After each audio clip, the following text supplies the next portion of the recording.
1885 সালে 4 নভেম্বর রাজা রামমোহন রায় লর্ড বেন্টিংয়ের সহায়তায় এই সতীদাহ প্রথাটিকে তুলে দিয়েছে।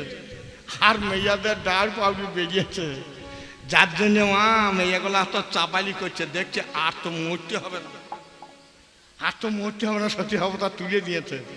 আমি রামমোহন রায়কে বলবো আবার সতীদাহ প্রথাটা নিয়ে দাও। সতীদাহ প্রথা যদি থাকে তাহলে মেয়ে তো স্বামীকে ভালোবাসবে, কারণ স্বামীটা যদি মরিয়া যায় মেয়েটা দেখছে আমাকেও পড়াবে, সে তো মরিয়াই গেছে, আমাকে জীবন্ত পড়াবে, জীবন্ত পড়াবে।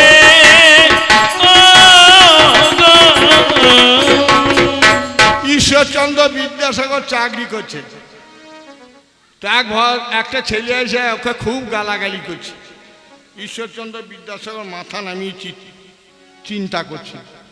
পাশের অফিসারটি বলছে, বিদ্যাসাগর বাবু তুই বলুন আপনি কি ভাবছেন, আপনাকে যে গাল দিয়ে গেল? তো আমি ভাবছি ওর কোনদিন উপকার করেছিলাম, কাউকে যদি উপকার না করা হয় সে আমাকে গাল দেবে না। উপকার করেছিলাম, আজ উপকার করতে পারছি না বলে আমাকে গাল দিয়েছে। আমি সেই কথা চিন্তা করছি ওর কোনদিন আমি উপকার করেছিলাম।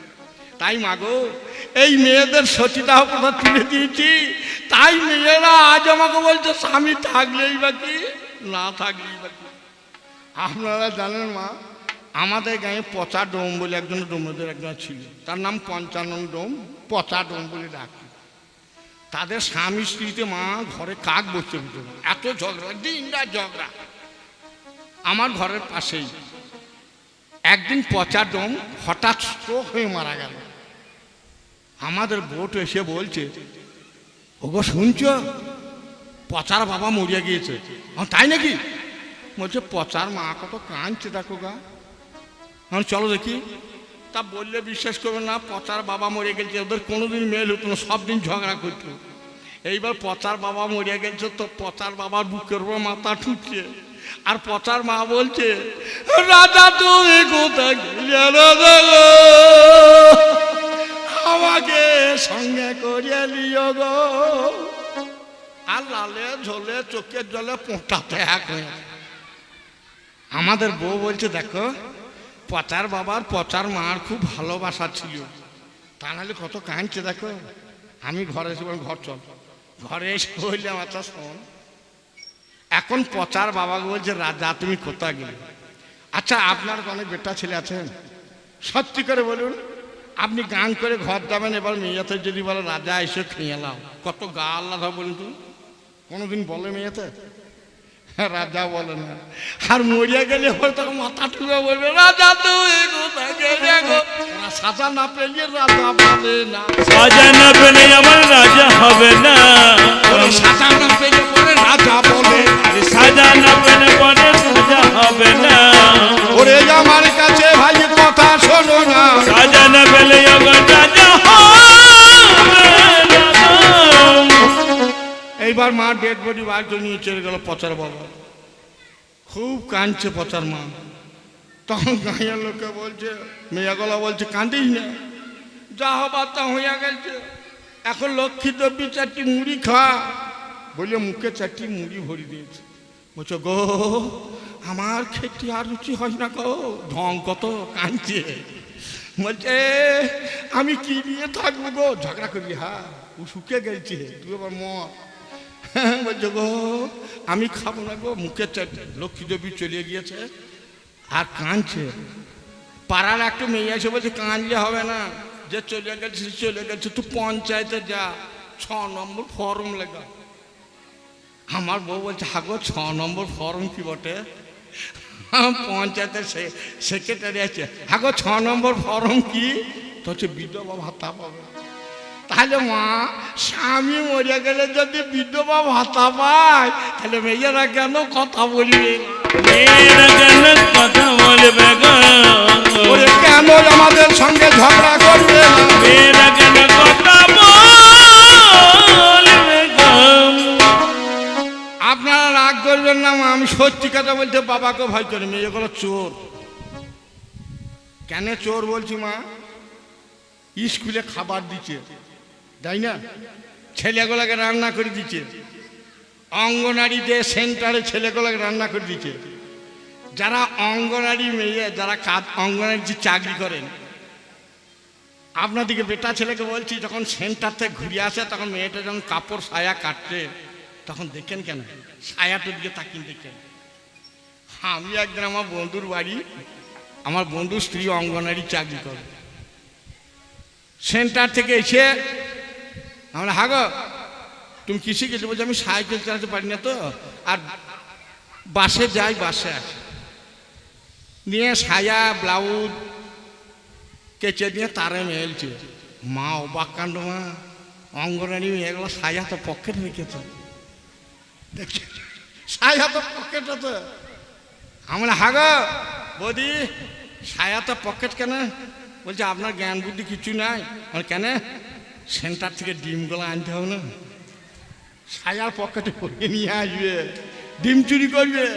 আমরা বৌদি বাসে যাও আর বাসে আসো, বাসের যা ভিড়, তোমার চাপে যদি ডিমগুলো ভেঙে যায় তোমার সাজার অবস্থা কি হবে?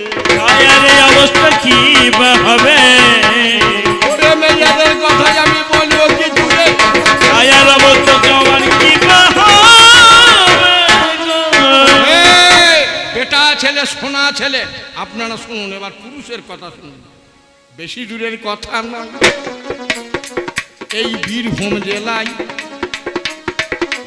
তারাপীঠে একটা খেপা ছিল, বামা খেপা নামে, ওরে জানে তা সবাই। তার আটলা গ্রামে জন্ম ভাই, সর্বলোকে জানে, সর্বেশ্বর মুকুটের ছেলে বটে, শোনো কবি গানে। মায়ের নাম রাজকুমারী, শোনো দি এমন একদিনে বামা খেপা গেল ভাই ভিক্ষারি কারণ, ওরে ছোলা কাঁধে বামা গেল ভিক্ষা করিবারে। তারাপীঠের পাশের গ্রাম ফুলিডাঙ্গায়, ওরে তারাপীঠের পাশের ডাঙ্গা ফুলিডাঙ্গা ভাই, ফুলিডাঙ্গা গ্রামে কিন্তু হিন্দুর বাস নাই। ওরে মুসলমানের দাঁড়ে গিয়ে ঝোলা পেতে দিল, মুসলমানের বিবি তখন গো মাংস দিল। ওরে নাচিতে নাচিতে মামা তারাপীঠে যায়, আমার দূরে থেকে পান্ডারগণ দেখিবারে পাই। বলে ওরে বামা তুই ওরে কোন কামেতে গেলি, এত গো মাংস তুই কোনখানে আনিলি?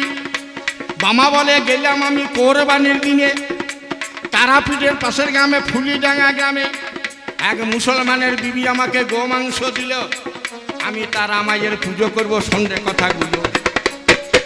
ওরে পান্ডার বলে তুই শালাকে ঢুকতে তো দেবো না, আমার মন্দিরেতে গো মাংস পুজো দেওয়া চলবে না। কানতে কানতে বামা তখন কি করিল ভাই, আমার এক মুষ্টি গো মাংস হাতে তুলে নেয়।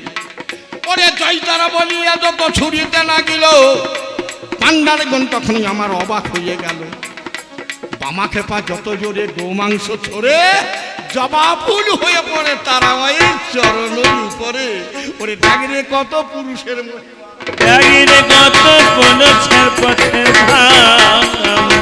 ওরে মেয়েতে এমন কাজ করতে পারবে না।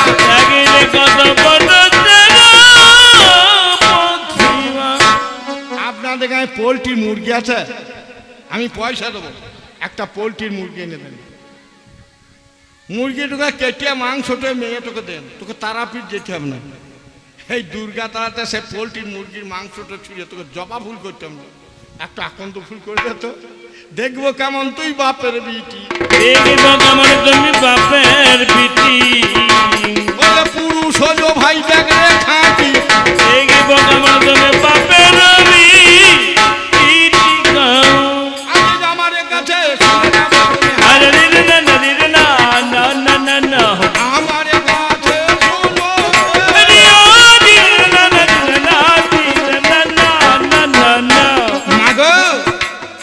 একদিন গৌরাঙ্গ মহাপ্রভু হরিনাম করতে করতে যাচ্ছে, পরম পুরুষ গৌরাঙ্গ হরিনাম করতে করতে যাচ্ছে। হরে কৃষ্ণ কৃষ্ণ কৃষ্ণ হরে হরে, হরে রাম রাম রাম হরে হরে। হরে কৃষ্ণ কৃষ্ণ কৃষ্ণ হরে হরে, হরে রাম রাম রাম হরে হরে হরে কৃষ্ণ কৃষ্ণ কৃষ্ণ হরে হরে হরে রাম রাম রাম হরে হরে হরে কৃষ্ণ কৃষ্ণ কৃষ্ণ হরে হরে হরে রাম রাম রাম হরে হরে। মাননীয় সুধী সমাজ, গঙ্গার ধারে শ্মশানে দাও দাও করে চিতা জ্বলছে। চিতার পাশ থেকে একজনে বলছে গৌরহরি গৌরহরি আমাকে বাঁচাও গৌরহরি। গৌরাঙ্গ মহাপ্রভু বলছে শ্রীবাস, শ্মশানে কি কাঁদছে দেখো তো। দেখছি মা সর্বাঙ্গে কুষ্ঠ ব্যাধি, গন্ধ ছাড়ছে, অঙ্গ খসে পড়ছে। চিতার পাশে শুয়ে আছে আর বলছে গৌরহরি আমাকে বাঁচা। তো ঝাড়ে তোর বাড়ি কোথায়? বলছে আমার বাড়ি। চিনতে পারছো না গৌরহরি? তোমার মামার বাড়িটার পাশের বাড়িটা আমার। ও তোর কুষ্ঠরোগ কবে থেকে হইলো? জন্ম থেকে? বলছে না গৌরহরি, শিবার সঙ্গনে হরিনাম হচ্ছিল। আমি পাঁঠার রক্ত, পাঁঠার মাথা, মদের বোতল আমি ফেলে দিয়ে এসেছিলাম হরিবাসর অপবিত্র করার জন্য। রাতের বেলায় আমার কুষ্ঠ রোগ হয়ে গেল। আমার বউ আমাকে ঘরে শুতে দেয় না, গোয়াল ঘরে শুতে দেয়, কলার পাতায় খেতে দেয়, নারকেলের মালায় জল দেয়। একদিন আমি ঘুমিয়ে পড়েছি গোয়াল ঘরে। আমার স্ত্রী কালুয়া হারিয়া দুজনকে বলছে তোদিকে 100 টাকা 200 টাকা দেবো, ঘুমন্ত অবস্থায় ওকে নিয়ে যা, দিয়ে শ্মশানে পুড়িয়ে দেগা। আপদ গেলিয়ে মাটি। নিস্তারিণীর কথা শুনে কালুয়া হারিয়া চিতা জেলে দিয়ে যেই চাপিয়েছে, তখন আগুনে হাত লেগেছে। তখন বলছে ওরে কালুয়া, ওরে হারিয়া আমি মরি না, মরি না,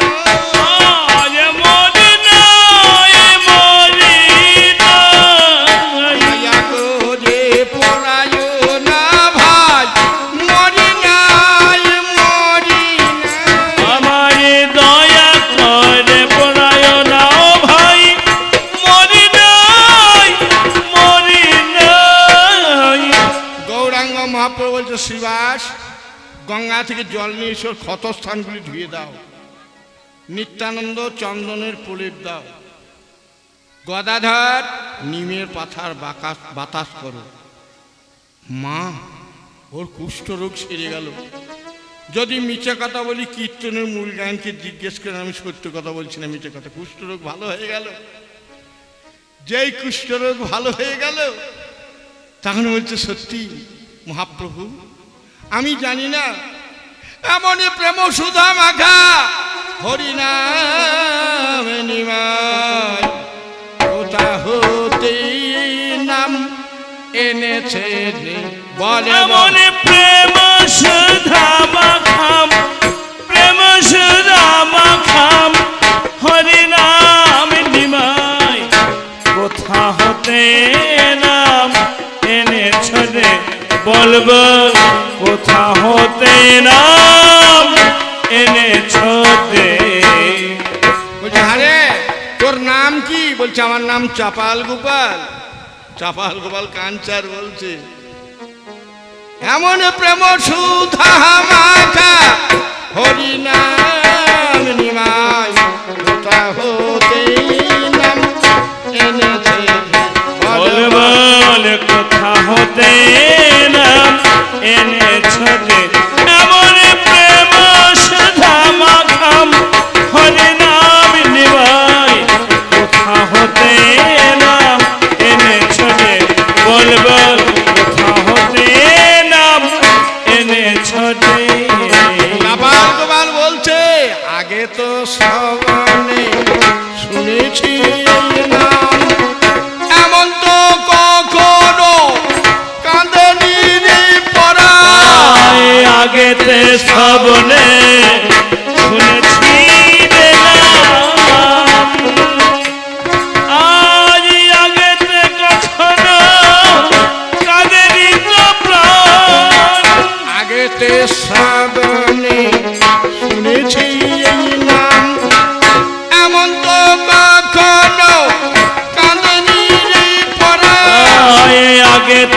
শ্রবণে শুনেছি রে নাম, নাম শুনে আমার কাঁদে নিত প্রাণ।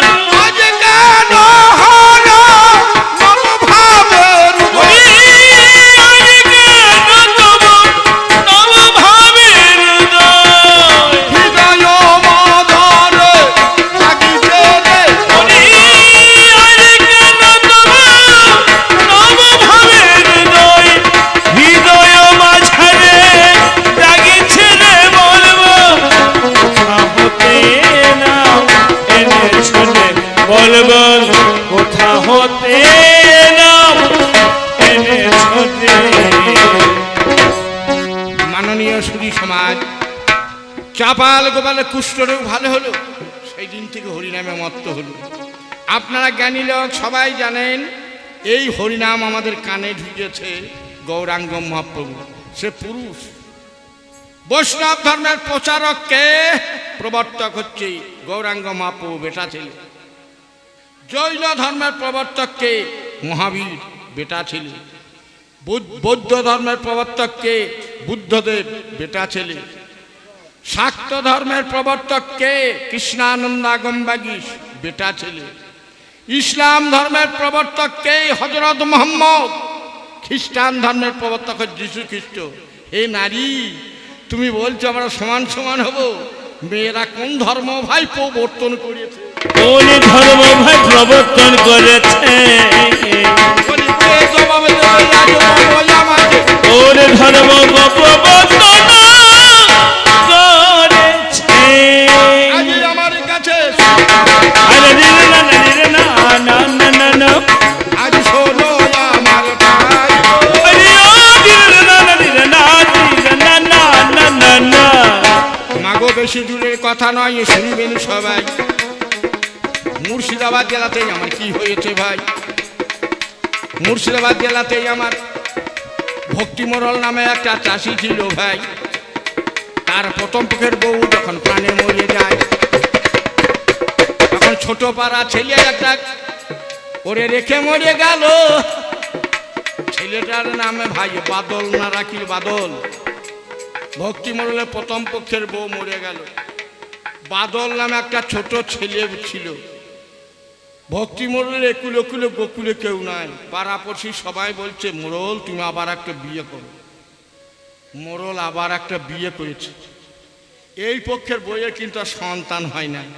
বর্ধমান মেডিকেল কলেজে দেখাতে গিয়েছে, তো ডাক্তার বলেছে এই মেয়েটা বাঁচা, মেয়ের সন্তান হবে না। একদিন ভক্তি মোড়ল মাঠে থেকে হাল বয়ে চলে আসছে। মনটা তার কিরকম আজ আনচান করছে। ঘরে এসে বলছে, হাগো কিরকম আজ মনটা খারাপ করছে, কারো কোনো বিপদ হয়েছে নাকি? বলছে না, ঠিক আছে, আমি চান করেছি, আমাকে ভাত দাও। আমার মনে হয় কার কোনো বিপদ হয়েছে, আমি শ্বশুর বাড়ি যাব, খবরটা নিয়ে আসবো। ভক্তি মোড়ল খেতে বসতে, মা সত্যিকারের কথা খবরের কাগজে দিয়েছিল। ভক্তি মোড়ল খেতে বসেছে, আর একটা গখুরো সাপ এখন উঠোন দিয়ে চলে যাচ্ছে। ভক্তি মোড়ল তখন ভাতে হাত দেয়নি। তো গো ভাতটা দেখো তো, ছেলে পিলে ঘর, সাপটাকে মেরে দিই। বাদল কই? বলছে এক্ষুনি খাইয়ে খেয়ে খেলতে গেল।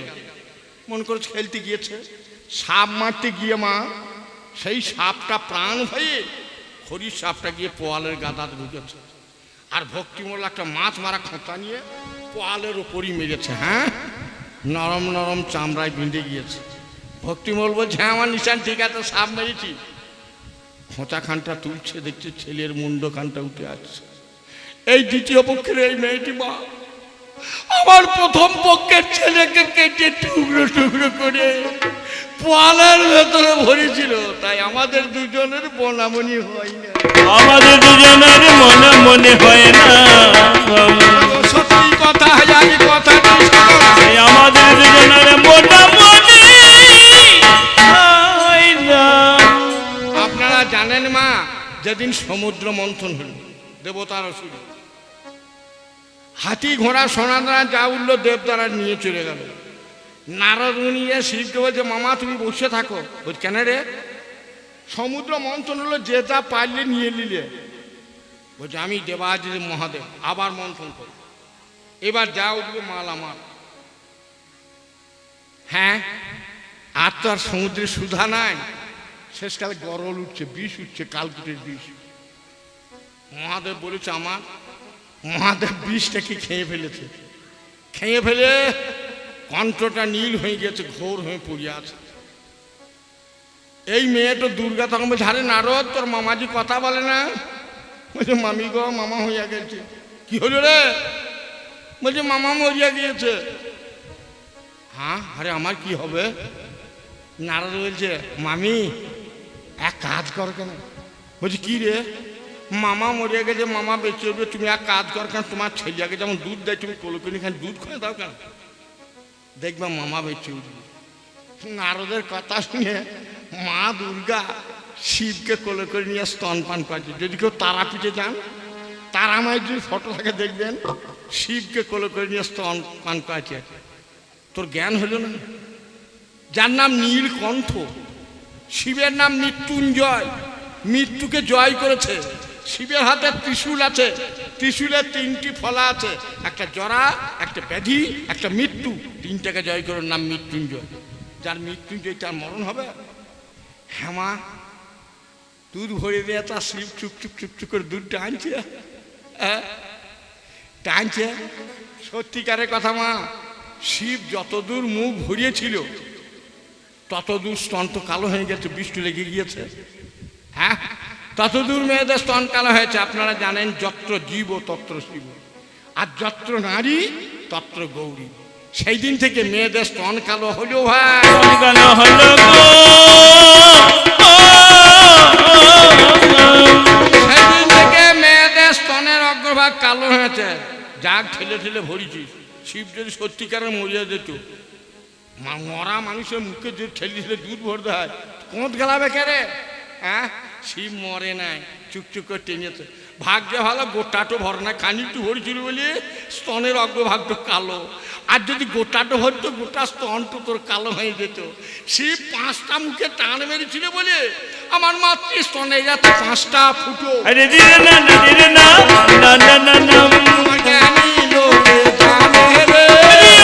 দিরে না না দিরে না দিরে না না না না না, আমি বেটা ছেলের গুণ গরিমা কত বলবো। আরে না না না না না না না না না না, গুণের কথা একটু শোনো রে। দিরে না না না দিরে না দিরে না না না না।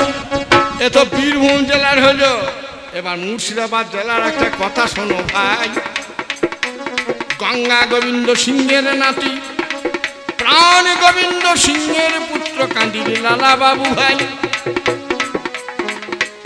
একদিনে লালা বাবু বাগানে বাড়ি বেড়াইতে গেল। একটা ধোবার মেয়া তখন ভাইয়ে বলিতে লাগিল, বলছে বাবা গো, বেলা যে বয়ে যায়, বাসনায় আগুন দাও। লালা বাবুর প্রাণে তখন আঘাত লাগলো, ভাই আমার জীবনের বেলা বয়ে গেল, আমার আমি কামনা বাসনায় আমি আগুন দেব ভাই। কামনা বাসনা আগুন দিয়ে আমি বৃন্দাবন যাব। আমি শ্রীপুত্র ঘরে বাড়ি সবে ছেড়ে দেবো। আমি বৃন্দাবনে গিয়ে আমি বৈষ্ণব সাজিব। ওরে কৃষ্ণদাসে গোসাইয়ের কাছে গিয়ে বলছে, গোসাই তো কি লালা, তো আমাকে কৃষ্ণদেব বৈষ্ণব ধর্মে দীক্ষা দাও। আমি আর সংসার করব না, সংসারে কিছুই নাই, মানুষ মরে গেলে সব সারা। তো ওরে লালা, রাজার বেশে দীক্ষা হয় না, ভিখারির বেশ ধর। লালা বাবু মাথা চেঁচে চৈতন রেখে গলাতে মালা পরে দাদর সঙ্গে তিলক কেটে কাঁধে ঝোলা নিয়ে বলছে এইবার হয়েছে? বলছে হ্যাঁ। তাহলে এবার কি করব? তখন কৃষ্ণ দাস গোসাই বলছে, ওরে লালা, ভিক্ষা না করলে তো দীক্ষা হবে না। ভিক্ষা না করলে দীক্ষা হবে না। লালা বাবু রাজার ছেলে, অঠেল টাকা পয়সা সব ত্যাগ করে দিয়ে কাঞ্ছার দ্বারে দ্বারে গিয়ে বলছে, মাগো কিছু ভিক্ষা দাও মা এখানে।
করতে করতে কৃষ্ণদাস গোসাই কাছে গিয়ে বলছে, আমার প্রচুর ভিক্ষা হয়ে গেছে, এবার দীক্ষা দাও। বলছে, আরে লালবাগে জগৎসরের বাড়ি গিয়েছিস? বলছে, ওই শালোর ঘর আমি যাবো না। লালাবাবুর সঙ্গে জগৎসরে মাসে 7টা করে মামলা হতো, সব মামলায় লালাবাবু হেরিয়ে যেত। বলছে, ওই শালোর ঘর আমি যাবো না। বলছে, ওরে বিদ্বেষ ভাব থাকলে, শত্রু ভাব থাকলে কৃষ্ণ প্রাপ্তি হয় না। জগৎসরের ঘর তুমি যতদিন না যাবে তোমার দীক্ষা দেওয়া হবে না। আবার ভিক্ষার জোড়া কাঁধে করে নিয়ে দাঁড়ে দাঁড়ে ভিক্ষা করতে যাচ্ছে আর বলছে, রাধা রাধা নাম জপা করো, রাধা রাধা নাম জপা করো, রাধা রাধা নামে জপা করো, রাধা রাধা নাম জপা করো, রাধা রাধা নাম জপা করো, রাধা রাধা নাম জপা করো, রাধা রাধা নাম জপা করো, রাধা রাধা নাম জপা করো, রাধা রাধা নাম জপা করো, রাধা রাধা নাম জপা করো, রাধা রাধা নাম জপা করো, রাধা রাধা নাম জপা করো, রাধা রাধা নাম জপা করো, রাধা রাধা নাম জপা করো, রাধা রাধা নাম জপা করো, রাধা রাধা নাম জপা করো, রাধা রাধা নাম জপা করো, রাধা রাধা নাম জপা করো, রাধা রাধা নাম জপা করো। জগৎ সেই সিংহ দরজার পাশে দাঁড়িয়ে কাঁদছে আর লালা বাবু বলছে, মেরা রাসনা লাগায়ে রাধা নাম কি, মেরা রাসনা লাগায়ে রাধা নাম কি, मेरा रसना लगाए राधा नाम की, मेरा रसना लगाए मेरा नाम की। জগৎ শেঠ বলছে, আজ কি দাঁড়াল আমার দ্বারে? জগৎ খুলে দেখছি, দরজা খুলে দেখছি কান্দিল লালাবাবু। জগৎ শেঠ যত কাঁদছে লালাবাবু তত কাঁদছে। জগৎ শেঠ মনে করছে মাসে 7টা করে মামলা চালাচ্ছে, এতে লালাবাবু ভিখারি হয়ে গেছে। সোনার থালাতে হীরা মুক্তা জহর নিয়ে এসে বলছে, ভিক্ষা নাও। বলছে, এই ভিক্ষা নেবো না ভাই, আমাকে মুষ্টি ভিক্ষা দাও। এক মুষ্টি চাল নিয়ে আসছে, বলছে, আমি চাল নেবো না ভাই, আমাকে মুষ্টি ভিক্ষা দাও। আমার হাতে হাত দিয়ে বলো, ওরে লালা, আমি তোর শত্রু নয়, আজ থেকে আমি তোর বন্ধু। এই বলেই বুকে করে টেনে নিয়েছে। বৈরাগ্য ভাবে রুদ্ধ হয়েছে জগৎ শেঠে। দুজনে ভিক্ষা করতে করতে গিয়ে একই মন্ত্রে কৃষ্ণদাস গোসাইয়ের কাছে দীক্ষা নিল। লালাবাবু বলছে, আমার ভিক্ষার পয়সায় কি হবে? কৃষ্ণদাস গোসাই বলছে, এই বৃন্দাবনের রাধা বল্লভের মন্দির খান তৈরি করো। আপনারা যদি কেউ ভাগ্যবান বৃন্দাবনে গিয়েছেন, রাধা বল্লভের মন্দিরটা তৈরি করছে কাঁদির লালাবাবু। জগৎ শেঠ বলছে, আমার ভিক্ষার পয়সা কি হবে? তাহলে তোরা তো অঙ্গাঙ্গিভাবে জড়িত। রাধা বল্লভের মন্দিরের সামনে দুটো সোনার তাল গাছ আছে, ওটা জগৎ শেঠে করেছে।